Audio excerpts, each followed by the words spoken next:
I'm George LeMieux, and this is a special legislative session preview report for the week of March 2nd.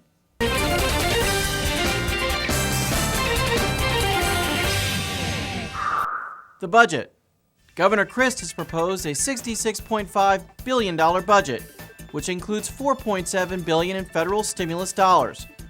More bad news is expected from the March Revenue Estimating Conference, which will necessitate further cuts to this year's and next year's budgets. Look for some members of the Florida legislature to oppose including federal stimulus dollars in the budget, which could require deeper cuts to many state projects and services, essential and non-essential alike. Prediction: the budget will be balanced by the legislature with a combination of federal stimulus dollars, spending cuts, the closure of some sales tax exemptions, and a per-pack tax increase on cigarettes.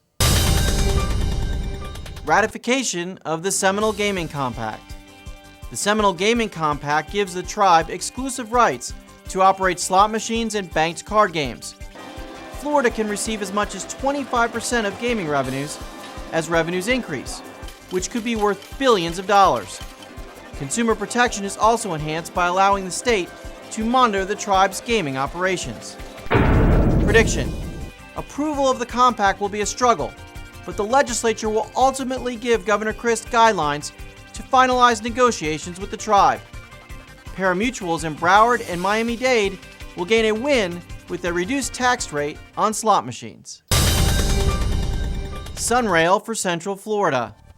The LeMieux Report tracked this highly debated project last year, and while the proposal to divert freight traffic from the Orlando area towards Polk County in favor of a commuter rail died in the Florida Senate, the project is back this year with a better chance for success.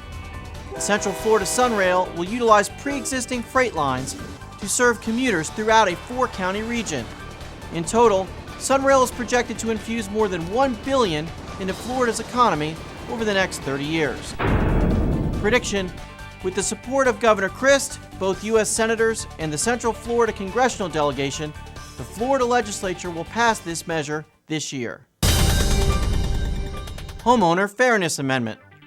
As we discussed in last week's LeMieux Report, an effort to amend the recapture rule, a little-known glitch in Florida's Save Our Homes 3% annual cap on property tax assessments, is back this session before the legislature.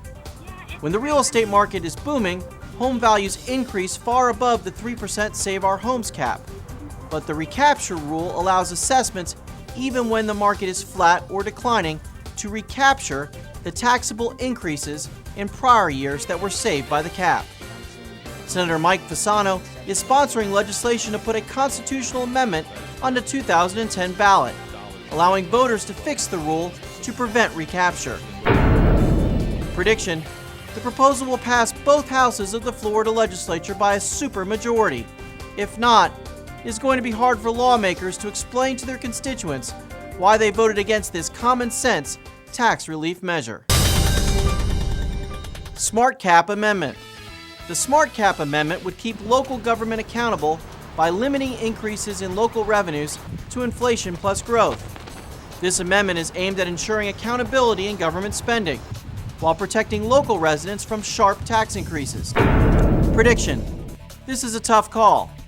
Many Florida lawmakers have a background in local government and might be less than willing to place greater constraints on local lawmakers. That said, the measure has an escape valve for local governments to exceed the cap with a supermajority vote. Look for the measure to narrowly pass. Also look for additional relief for businesses. State Farm withdrawal. State Farm Insurance has said it's leaving Florida over the next 2 years. Lawmakers have responded by vowing to pass legislation to limit the number of policies a company can drop at a particular time. If passed retroactively, such a bill could prevent State Farm's departure. Some lawmakers also believe the company should not be allowed to continue to write other lines of insurance, including automobile and life insurance, among others, in a state where the company does not also write homeowners insurance. Prediction: lawmakers will shake the cage, but in the end, neither of these measures will pass.